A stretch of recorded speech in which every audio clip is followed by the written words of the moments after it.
Very good morning everyone, कैसे हैं आप सब। Welcome back to management by doctor Barkha Gupta. तो जैसा आप जानते हैं, ये जो चैनल है ये आपको मैनेजमेंट, ऑर्गेनाइजेशन, बिहेवियर, एचआरएम, इन सबसे जुड़े हुए सारे टॉपिक आप लोगों के लिए यहाँ पर अवेलेबल हैं। आप प्लेलिस्ट में जाकर प्लेलिस्ट भी देख सकते हैं, सब्जेक्ट वाइज बनी हुई है। तो आज जो हम टॉपिक पढ़ने वाले हैं ये है सेल्फ डिटर्मिनेशन थ्योरी, जिसे हम एसडीटी के नाम से भी जानते हैं।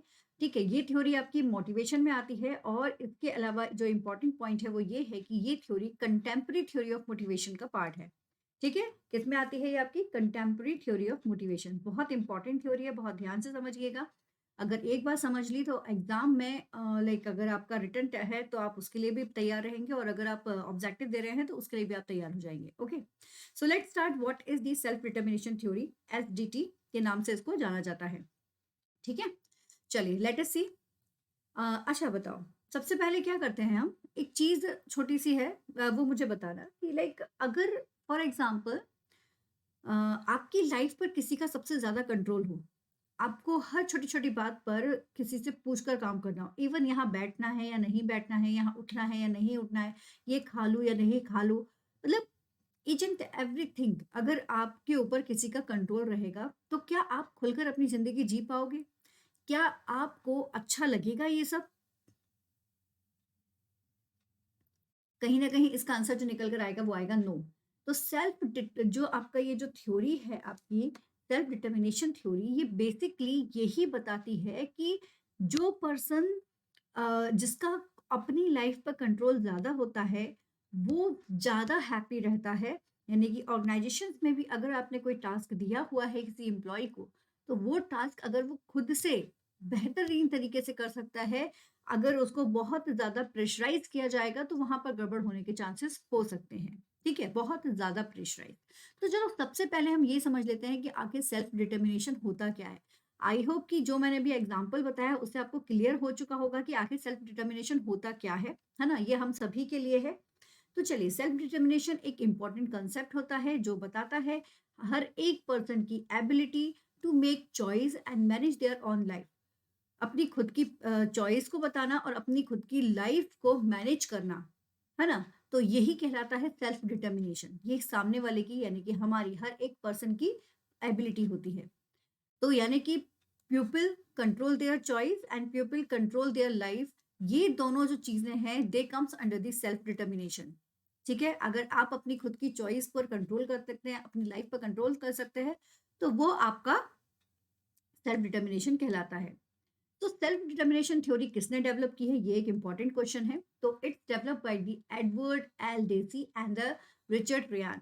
समटाइम्स एग्जाम में आपसे ये भी पूछा जा सकता है, Albert L Deci and Richard Ryan की मोटिवेशन थ्योरी को एक्सप्लेन कीजिए। तो आपको पता होना चाहिए कि self determination theory given by these कब दी थी, ये दी थी 1985 में। ठीक है, एक और इंपॉर्टेंट चीज जो एग्जाम परस्पेक्टिव से है, जो लोग कॉम्पिटिटिव की तैयारी कर रहे हैं, कि इन्होंने एक बुक दी थी।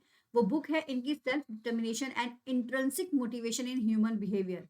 Point to be noted, they are focus on the intrinsic motivation of human behaviour. ठीक है ना, यहाँ पर एक्सट्रेंसिक नहीं, इंट्रेंसिक यानी कि बाहर ही मोटिवेशन नहीं, बल्कि इन्होंने आंतरिक मोटिवेशन को ज्यादा महत्व दिया था।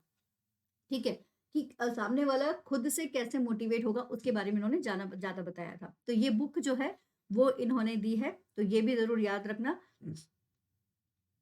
तो this theory link personality, human motivation and optimal functioning. तो ये थ्योरी क्या कर रही है, एक तरह से लिंक क्रिएट करती है पर्सनालिटी, ह्यूमन मोटिवेशन और ऑप्टिमल फंक्शनिंग के बीच में।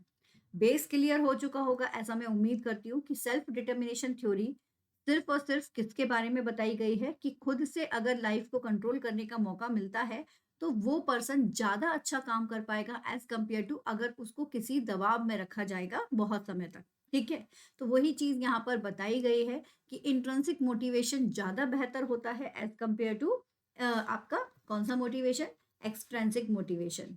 ठीक है,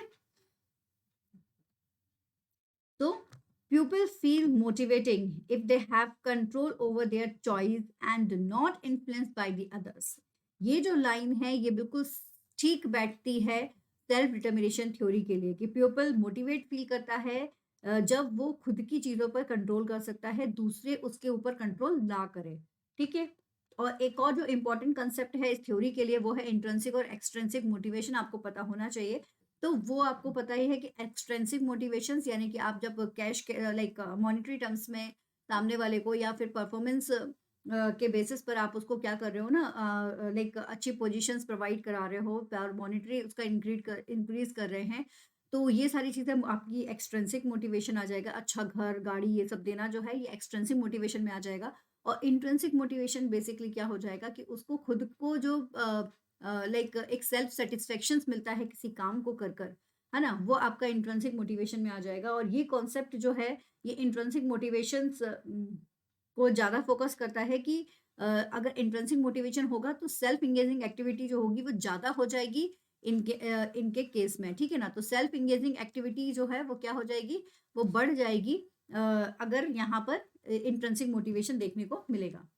तो सेल्फ डिटर्मिनेशन थ्योरी सजेस्ट करता है कि people are motivated to grow and change by the three innate universal psychological phenomena. देखो सबसे ज्यादा इंपॉर्टेंट क्या है ना, सबसे पहले आपको एग्जाम में ये बताना पड़ेगा कि सेल्फ डिटर्मिनेशन होता क्या है, फिर आप बताओगे कि ये थ्योरी किसने दी है, यानी कि इसके जो ऑथर है वो कौन है, ठीक है ना, या थ्योरिस्ट कौन है। फिर आप बताओगे कि इस थ्योरी में बेसिकली थ्री नीड्स के बारे में बताया गया है। तो वो थ्री नीड्स कौन सी हैं जो साइकोलॉजिकल नीड्स को पूरा करती हैं। Three innate universal psychological need के बारे में बताया गया है, ये इसमें बहुत इंपॉर्टेंट। तो ये थ्री नीड को आपको यहाँ पर एक्सप्लेन करना है। तो this theory suggest that people are able to become self determined when their needs of और autonomy, competence and relatedness are fulfilled. वही बात आ गई जब हमने कहा कि थ्री नीड्स के बारे में यहाँ पर ज्यादा फोकस करना है, तो वो थ्री नीड्स कौन सी हैं? They are the basic three needs, autonomy, competency and relatedness. अगर ये तीनों नीड अगर उनकी पूरी होती है तो साइकोलॉजिकल नीड पूरी होती है, वो इंटरनली ज्यादा मोटिवेट हो पाता है किसी भी टास्क को कंप्लीट करने के लिए, ठीक है ना? तो autonomy, competence and the relatedness, ये तीनों चीजें बहुत ज्यादा इंपॉर्टेंट है सेल्फ डिटर्मिनेशन थ्योरी के केस में। यहाँ तक सब क्लियर है, ठीक है? इट हैज एप्लीकेशन इन, ये किस किस चीजों में यूज होता है? ये एजुकेशन में यूज होगा, वर्क प्लेस में यूज होगा, health care, promoting intrinsic motivation, ये सब जितने भी आप यहाँ पर देख रहे हैं ये इंट्रेंसिक मोटिवेशंस, वेलबिंग और पर्सनल ग्रोथ को फोकस करने के लिए बताया गया है कि ये यहाँ पर हेल्प करता है सेल्फ डिटर्मिनेशन थ्योरी इन एरियाज में। तो इन शॉर्ट हम कह सकते हैं यहाँ पर कि जो मैंने पहली स्लाइड में बताया था, ability to make your own choice, ठीक है? सेल्फ डिटर्मिनेशन का मतलब है ability to make your own choice and to live the life the way you want. अपने तरीके से अपनी जिंदगी जीना और अपने खुद के चॉइस बनाना ही सेल्फ डिटर्मिनेशन कहलाता है, ठीक है? अब सेल्फ डिटर्मिनेशन थ्योरी में तीन बात की गई है नीड की। पीपल नीड जो कि साइकोलॉजिकल ग्रोथ को अचीव करने में मदद करते हैं। तो वो बेसिक नीड है उनकी competency, autonomy and relatedness. Competency कहती है, कॉम्पिटेंसी का मतलब आपको पता है ना, क्षमताओं की बात की जा रही है, यानी कि स्किल्स प्रॉपर होनी चाहिए। ये एक शॉर्ट की है, आप इसको याद कर सकते हैं। ऑटोनॉमी यानी कि पावर, ऑटोनॉमी यानी कि पावर, कि सामने वाले को पावर है कि वो खुद के काम खुद कर सकता है। और रिलेटनेस का जो मतलब होता है ये होता है कि एक रिलेशनशिप, है ना, एक कनेक्शन, हम रिलेशनशिप भी कह सकते हैं या हम एक कनेक्शन कह सकते हैं। आप शॉर्ट में इसको इस तरह से याद कर सकते हो, है ना, एक कनेक्शन जो उसको अपने साथ वालों के साथ में मिलता है और उसको एक मोटिवेशन मिलता है काम करने के लिए, ठीक है? और वहीं अगर अच्छी टीम नहीं होगी तो आपको मजा नहीं आएगा काम करने में, वो वाला फंडा यहाँ पर है। तो सेल्फ डिटर्मिनेशन थ्योरी में कॉम्पिटेंस, आपका ऑटोनॉमी एंड रिलेटेडनेस, ये थ्री बेसिक ह्यूमन नीड्स हैं जिनके बारे में बताया गया है कि अगर ये फुलफिल होती है तो इंसान जो है वो सेल्फ मोटिवेट हो जाता है किसी भी टास्क को करने के लिए। तो need to be effective in dealing with the environment, need to be effective in dealing with the environment, यानी कि वो स्किल्स, वो कॉम्पिटेंसीज आपके अंदर मौजूद होनी चाहिए कि आप सारे टास्क को खुद से परफॉर्म कर सकें। ऑटोनॉमी कहता है need to control the course of their life, यानी कि जो भी डिसीजंस हैं वो खुद से लेना चाहता है। ये उसके ऊपर बताया गया है कि वो अपने खुद के डिसीजंस पर कंट्रोल चाहता है। रिलेटनेस चाहता है need to have a close affection relationship with others, जितने भी ऑर्गेनाइजेशंस में मेंबर्स हैं उन सबके साथ में उनका रिलेशन कैसा है वो भी डिपेंड करता है उसको और अच्छा ग्रो करने के लिए। तो एक अच्छा रिलेशनशिप रिक्वायर्ड है। तो देखते हैं कॉम्पिटेंसीज क्या कहता है। जैसा मैंने कहा इसका शॉर्ट की आप समझ ही चुके होंगे, स्किल्स के बारे में यहाँ पर बात हो रही है। People need to get mastery, है ना, उनके पास क्या होना चाहिए? एक मास्टरी होना चाहिए जो वो टास्क परफॉर्म कर रहे हैं और जो वो डिफरेंट स्किल्स लर्न कर रहे हैं उनके ऊपर। अगर मास्टरी है, then he is ready to take their own decision, है ना? अगर मास्टरी नहीं है तो नहीं ले सकता है वो। फिर when individual believe that they can master challenge and achieve their goals, वो अपने जो भी उनका टास्क है उसके वो मास्टर है, अपने गोल्स अचीव कर सकते हैं, तो हम कह सकते हैं कि यहाँ पर उनके पास सेंस ऑफ कॉम्पिटेंसी आ चुकी है। फिर आप देखते हैं कनेक्शन एंड द रिलेटनेस। अब ये रिलेटनेस क्या बताता है? रिलेटनेस जैसा हमने कहा अभी कि relatedness attend to need to connect with others, दूसरों के साथ में आपका एक कनेक्शंस रिक्वायर्ड है, उस कनेक्शंस के बारे में यहाँ पर बताया गया है। तो यहाँ पर एक्सपीरियंस करता है meaningful social interactions and feel a sense of belongingness and connection. जैसा अभी मैंने आपको एग्जांपल बताया कि अगर आपकी टीम बहुत अच्छी है ऑर्गेनाइजेशन की, तो आपका ऑर्गेनाइजेशन जाने का मन करेगा, खुद से काम करने का मन करेगा, सबके साथ में बैठने का मन करेगा और अपने टास्कों को कंप्लीट करने का मन करेगा। वहीं अगर टीम अच्छी नहीं है, तो ये सारे टास्क किसी मतलब के नहीं रह जाएँगे। तो वही चीज़ यहाँ पर भी बताई गई है।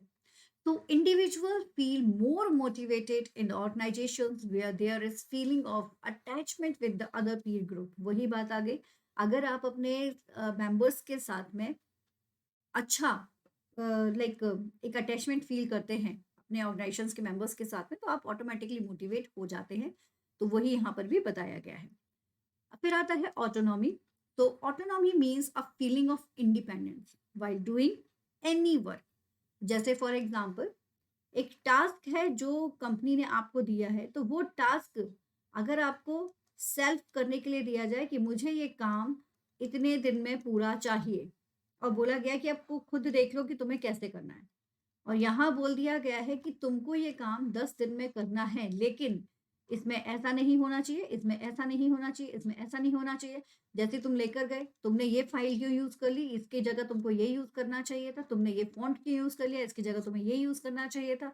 इस तरह के कम से कम 10, 15, 12 पता नहीं कितने तो भी रिस्ट्रिक्शंस आपके सामने आ चुके हैं। मतलब एक काम जिसमें आप परफेक्ट हैं, आपकी मास्टरी है, उसके बाद भी कोई आपको बार-बार उस काम के लिए टोक रहा है कि तुमको ऐसा नहीं, ऐसा करना है।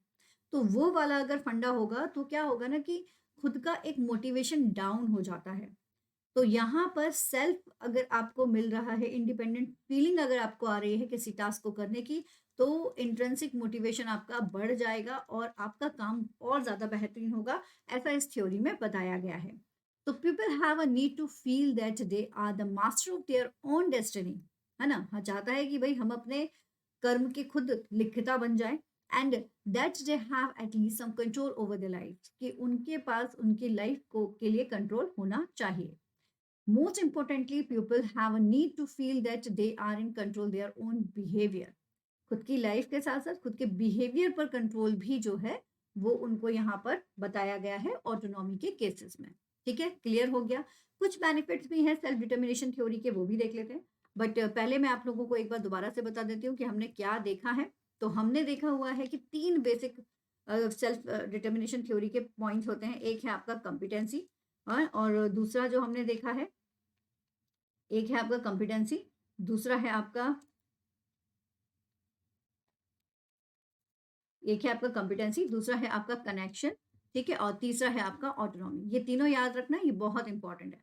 नाउ द बेनिफिट है इनहेंस मोटिवेशन। ये हेल्प करता है मोटिवेशन को बढ़ाने में, क्योंकि हमको यहाँ पर हम क्या कर रहे हैं, वो 3 नीड दे रहे हैं इन्हें, और वो तीनों नीड इनको सेल्फ डिटर्मिनेशन के लिए या फिर खुद को मोटिवेट करने के लिए बहुत इंपॉर्टेंट है, इसलिए मोटिवेशन को इम्प्रूव करता है।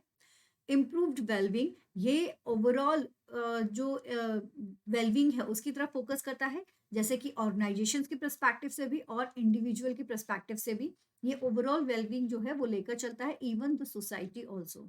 तो ये सबको क्या करता है, अच्छा अच्छा, और लाइक सबके साथ में इनका रिलेशनशिप इम्प्रूव हो जाता है, just because self determination theory, है ना? और सेल्फ डेवलपमेंट यहाँ पर होता है क्योंकि उसके पास ऑटोनॉमी होती है, उसके पास खुद की पावर होती है कि वो कैसे डिसीजन ले सकता है। एक तरह से पर्सनैलिटी डेवलपमेंट यहाँ पर उसकी हो सकती है जब वो खुद से डिसीजन लेता है। तो this theory give this type of like benefit for each and every person.